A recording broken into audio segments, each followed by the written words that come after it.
You won't believe what just happened at the airport. A mother, dressed modestly and full of pride, gets denied boarding in first class. Nothing too unusual, right? But here's the kicker. That woman is Big Shaq's own mother. And the airline she just got rejected from? Yeah, her son owns the whole thing. Sit with that for a second. How does someone go from raising a boy in a working-class neighborhood to being turned away from a luxury seat by employees who don't even realize they're talking to the boss's mom? And why didn't she mention his name? Was it humility or something deeper? Hey, fam, welcome back. Or if it's your first time here, I'm glad you clicked. Because what you're about to hear will not only shock you, but also make you rethink how the world treats people based on what they wear, what they look like, and who they appear to be. This isn't just another celebrity story. This is about perception, respect, and the silent power moves happening behind the scenes. Now, I know you came here for answers, and I promise you're going to get exactly what you're looking for by the end of this video. But to really understand how this all unfolded, you've got to see the full picture. We're diving into how Big Shaq, the viral rapper behind Man's Not Hot, went from memes and punchlines to becoming a quiet business mogul running an entire airline empire. But even with that kind of success, his own mother walks into a luxury lounge and gets told, "Sorry, ma'am, you don't belong here." Why didn't anyone recognize her? Why didn't she speak up? And most importantly, how did Big Shaq respond when he found out? Let's just say heads were turned, and not in the way you think. So stick around, because what happened next turned the whole airport upside down. And trust me, you don't want to miss the moment everything flipped. Big Shaq's rise to fame was meteoric, and seemed almost overnight that his face was plastered everywhere. From viral memes to chart-topping tracks, he became a household name. But behind the persona of the brash, oversized jacket-wearing rapper was a man who had meticulously built his brand from the ground up. What many didn't realize was that Shaquille, known in the world as Big Shaq, wasn't just an entertainer. He was a visionary businessman with a sharp mind for opportunity. But even more surprising was his devotion to family and his humble beginnings in an area where dreams didn't come easy. His mother, a woman of quiet strength, had always been a figure of stability in his life. Shaq often spoke about how his mother's unwavering support and fierce belief in him were what pushed him to chase after his dreams. Even when it seemed like the world had no place for a kid from his neighborhood, she wasn't a flashy woman. In fact, she preferred to stay out of the limelight, letting Shaq take the spotlight, handling her own life with a grace that never needed validation from the outside world. Yet, as the years went by and Shaq's success expanded into industries beyond music, including airlines, real estate, and tech, his mother found herself navigating a world she didn't fully recognize, a world where her own son's wealth and success could either shield her or make her invisible.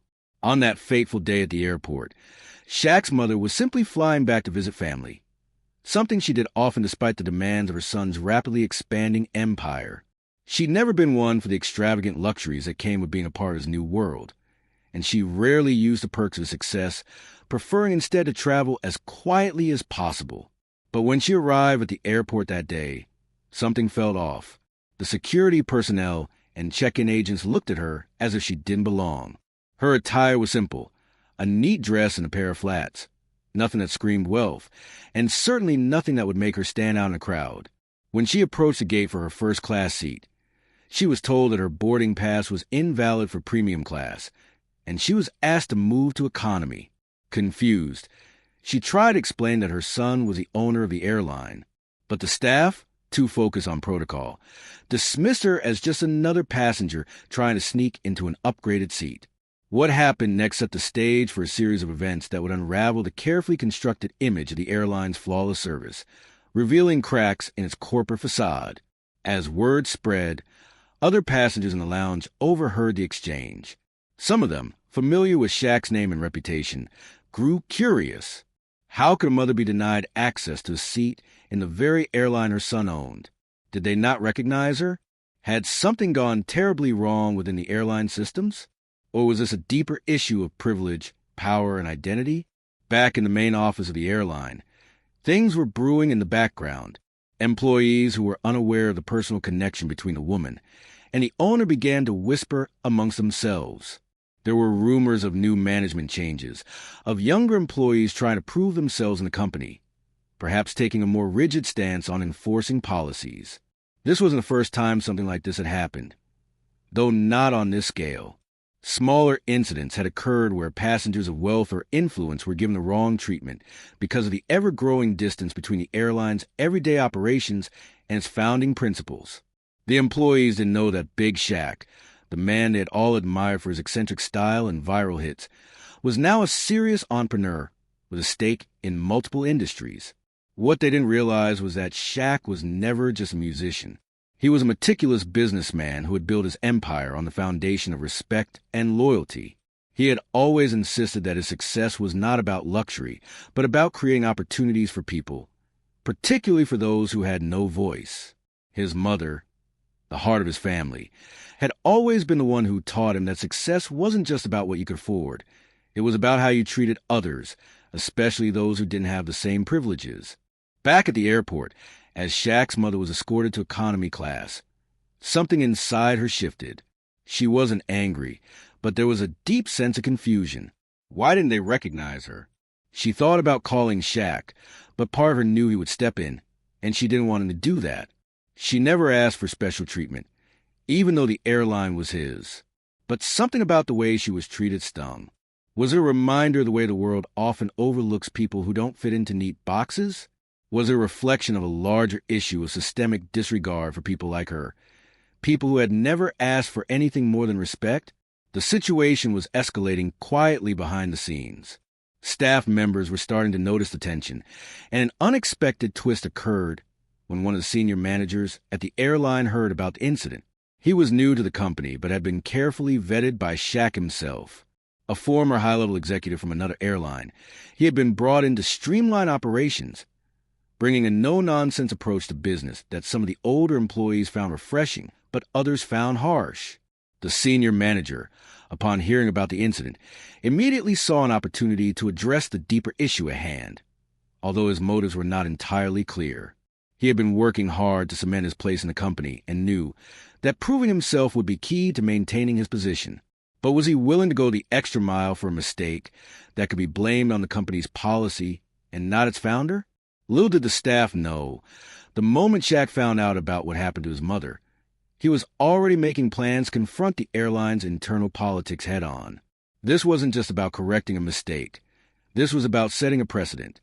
Shaq had built his empire on the backs of hard-working people, and his mother's treatment, in his eyes, reflected a deeper problem within his own business. He couldn't allow it to slide. But there was more to this story than a simple misunderstanding at an airport terminal. What would Shaq do once he found out?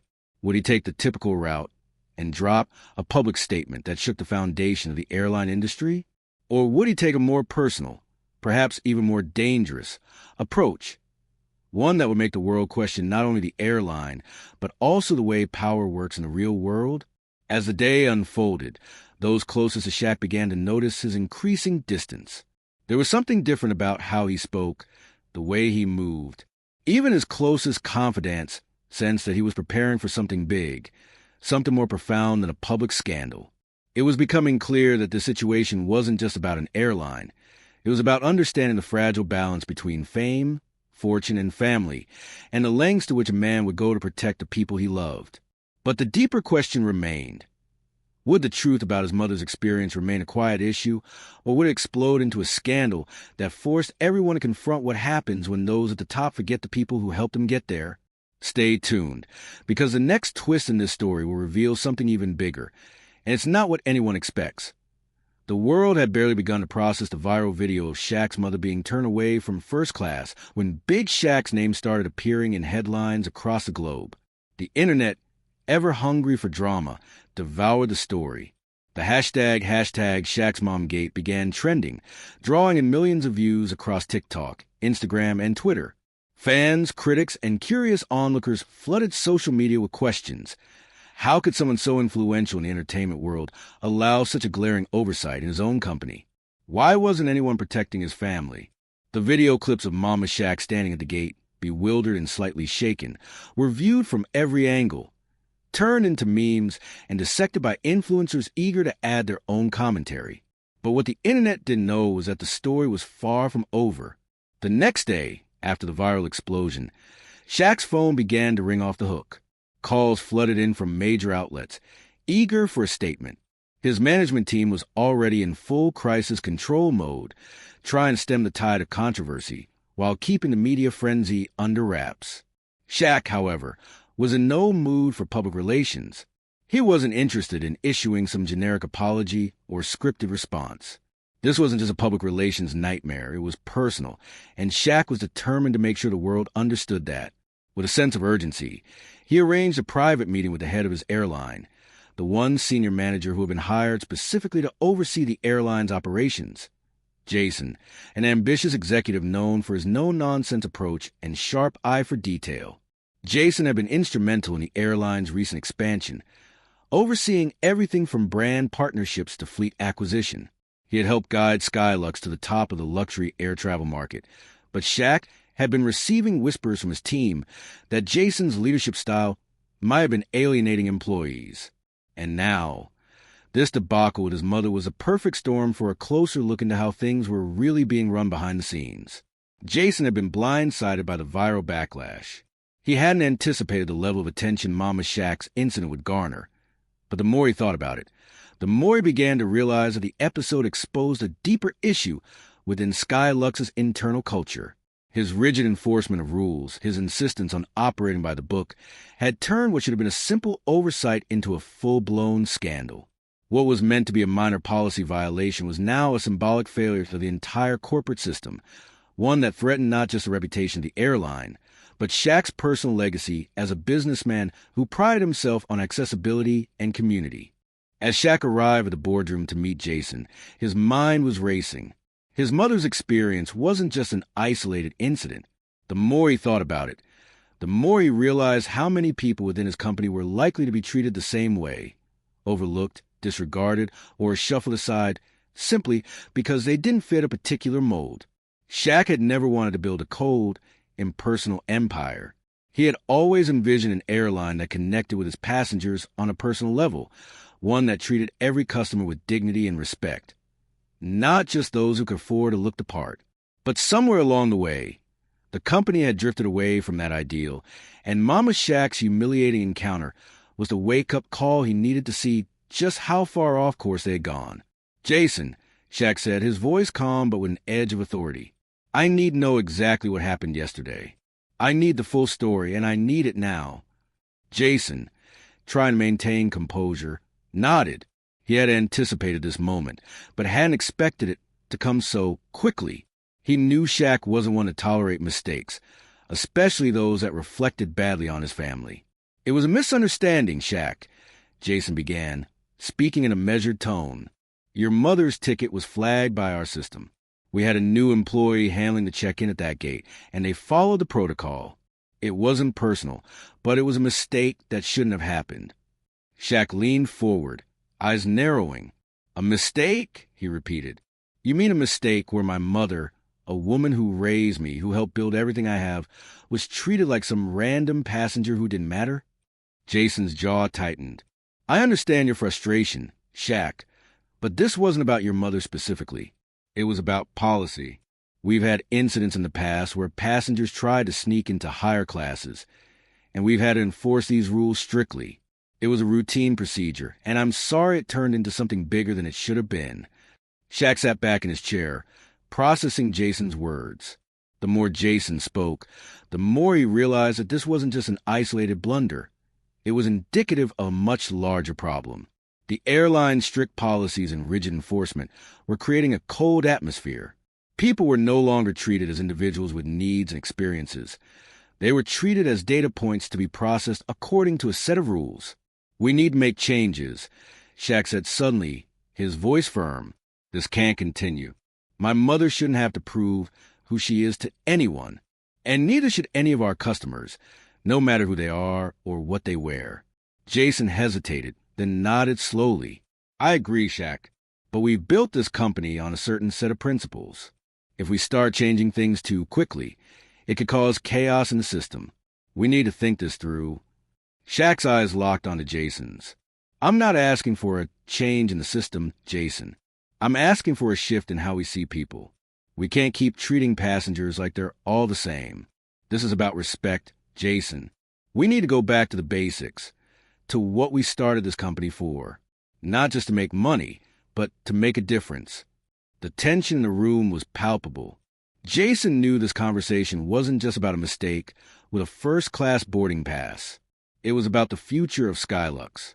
Shaq was speaking not just as a businessman, but as someone who cared deeply about his values and the way people were treated.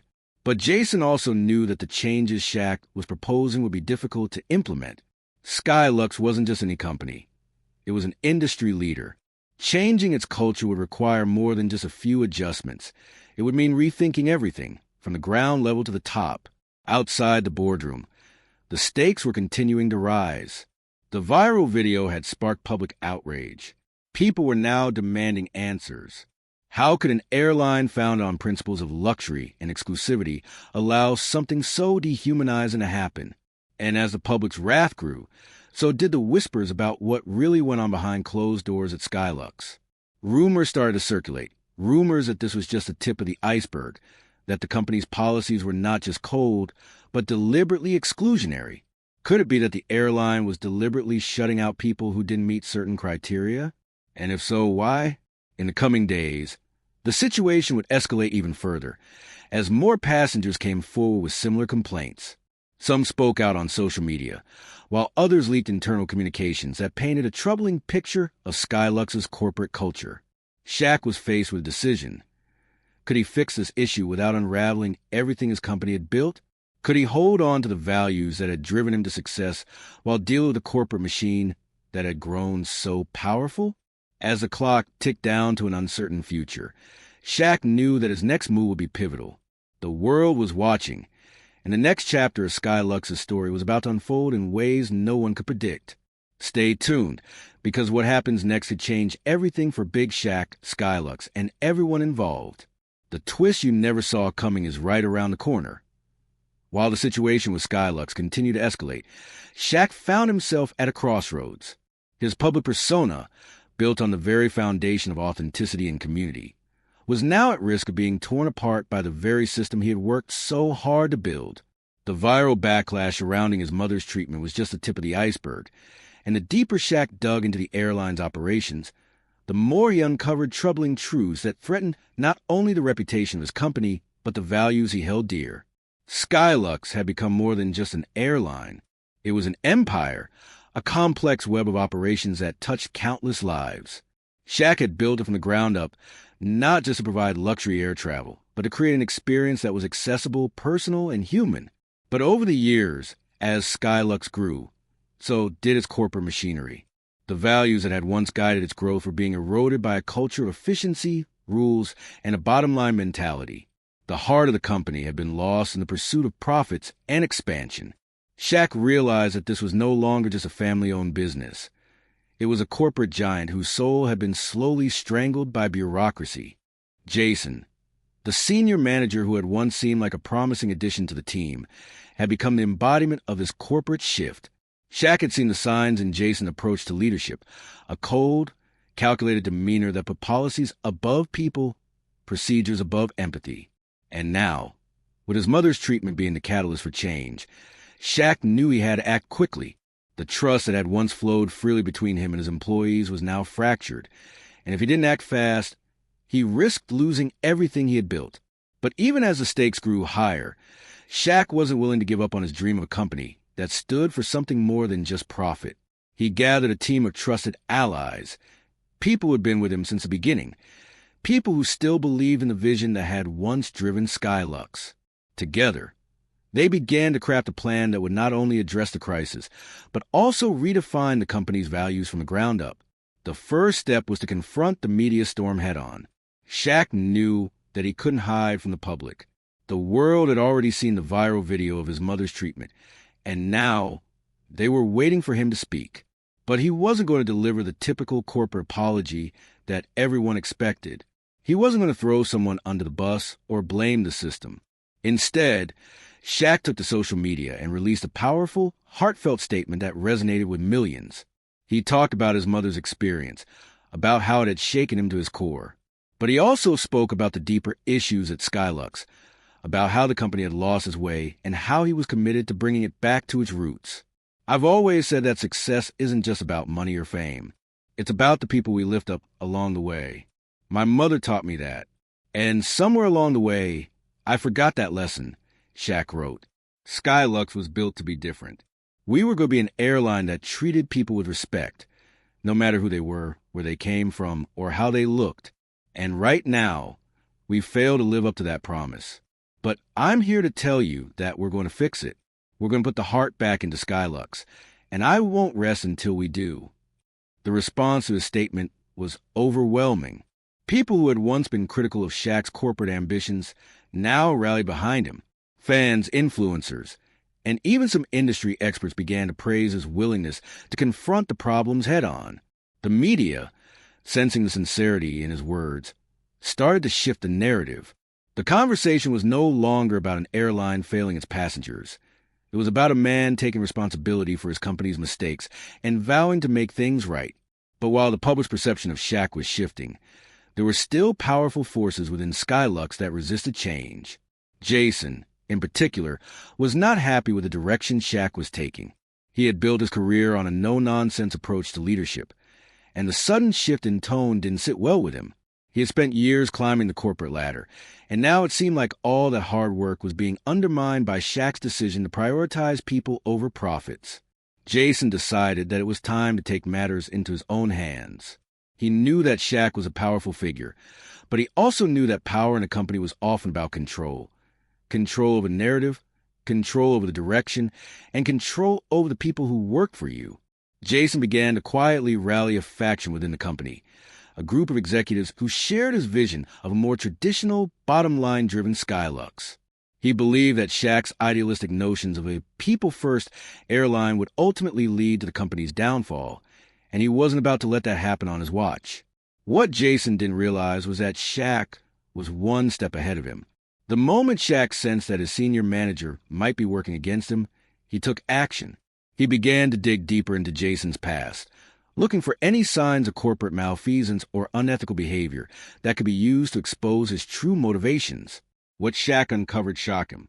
Jason had been involved in several shady dealings in the past, dealings that, if revealed, could ruin his career and shake the very foundation of Skylux.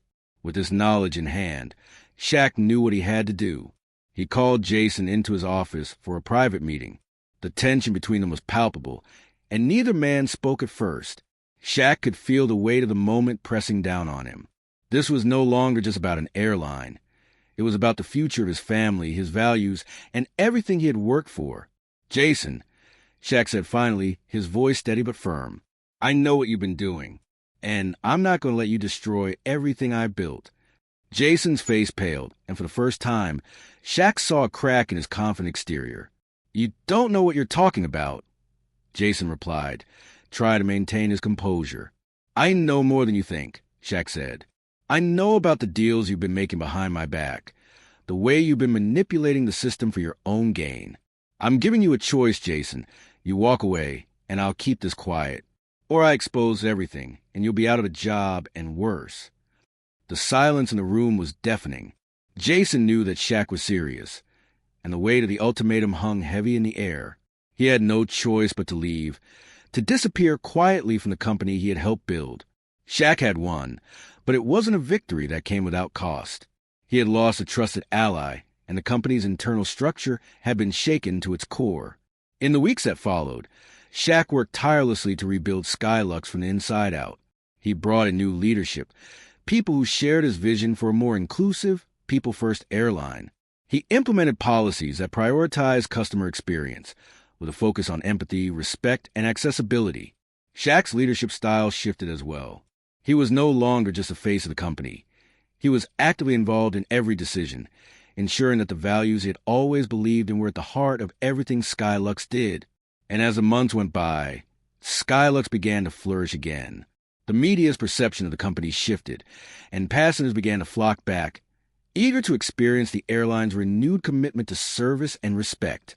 Shaq's mother, once a symbol of everything that had gone wrong, became a symbol of resilience, a reminder of the importance of family, values, and loyalty in the face of adversity. In the end, Shaq had emerged victorious, not just because he had saved his company, but because he had stayed true to who he was. The journey had been difficult, full of challenges and unexpected twists, but Shaq had proven that inner strength, resilience, and a commitment to doing what was right could overcome even the greatest obstacles. Thank you for watching, and don't forget to like, share, and subscribe for more stories of inner strength and resilience. Until next time, stay strong, stay brave, and never forget your worth.